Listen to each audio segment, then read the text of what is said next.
You deserve this. Xiao Yu leaned over triumphant, throwing mashed potatoes on my plate.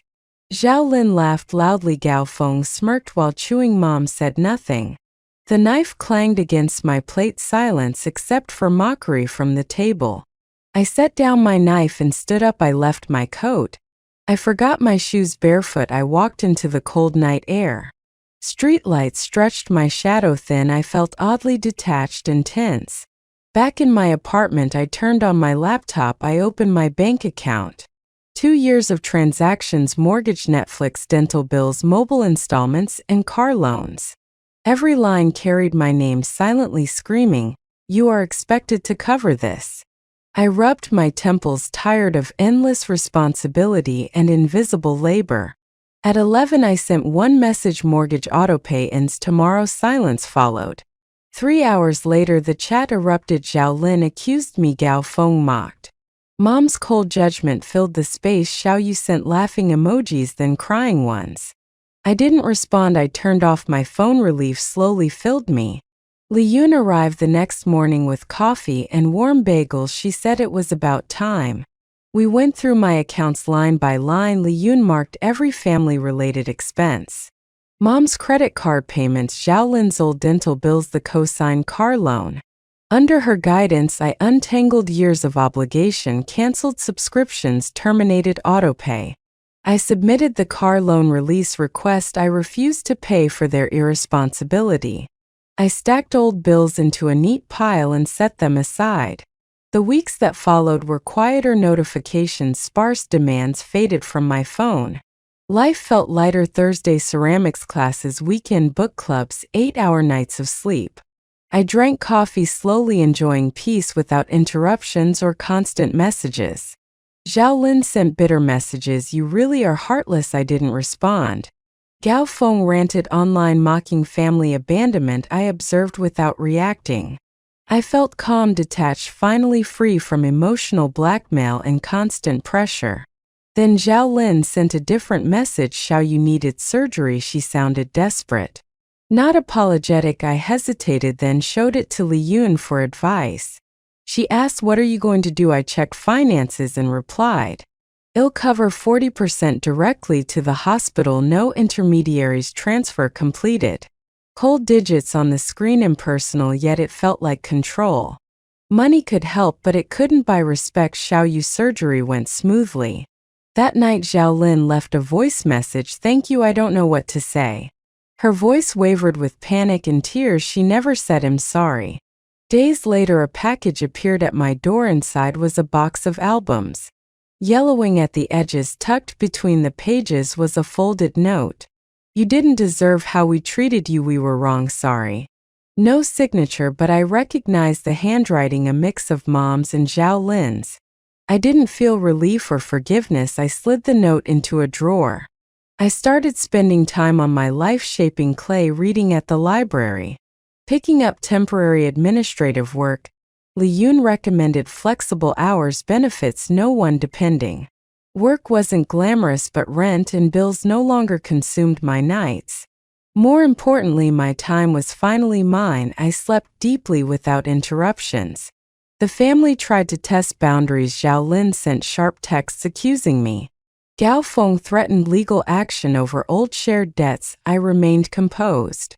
I had all evidence ready: screenshots, statements, records. Every threat met with calm documentation. Their inability to unsettle me, the way they fumed without effect, was satisfying. I realized my revenge wasn't loud or violent. It was effective, controlled, undeniable. I organized old emails, letters, and saved screenshots as proof of manipulation. One day, Zhao Lin sent another plea regarding Xiao Yu's school issues. I asked for detailed medical bills and school health contact info. She sent them 2 days later. I verified everything with patience and care, then arranged the remaining therapy payments directly to the hospital account. Her reply had gratitude tinged with surrender and quiet acknowledgement of my limits. The most satisfying part wasn't watching them beg, it was my freedom. It was seeing their panic when they realized they couldn't control me anymore.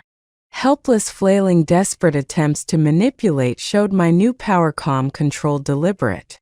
Months later, Mom bought a small house 10 minutes from my apartment. She messaged me not asking for help, just informing me she wanted to be nearby.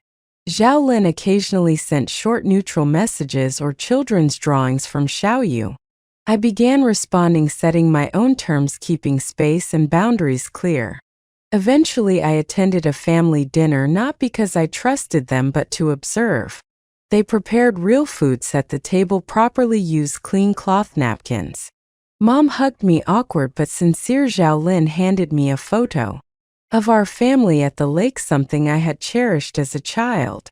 Xiaoyu handed me a folded napkin triangle. I made you a name card. The meal was calm, conversation stayed light around Xiaoyu, small stories, mundane details. I kept the old photo in my bag and the drawings in a drawer. Xiaolin handed me a thin envelope containing a check, not all they owed, but a gesture acknowledging the past. I left it on the counter. I cleaned the kitchen, slowly sipping water, noticing small improvements in the space. Sitting alone that night, I reflected. Revenge had been quiet, precise, and effective. I forced them to confront consequences of their neglect. The real freedom was mine. No more manipulation, no more guilt, no more unnecessary sacrifice in my life. Months later, Xiaolin admitted, "You have always been good to us. We just didn't repay it." The words came late, imperfect yet real. Xiaoyu continued sending drawings and notes, a child's honest attempt at connection. I replied carefully, maintaining control, allowing the relationship to develop on my terms. I watched the sunset through the window, feeling peace for the first time. The final dinner I attended wasn't reconciliation, nor rupture, it was controlled. It was a new arrangement. I was no longer the family container. They had to face their own shortcomings. My revenge had been calm, legal, precise.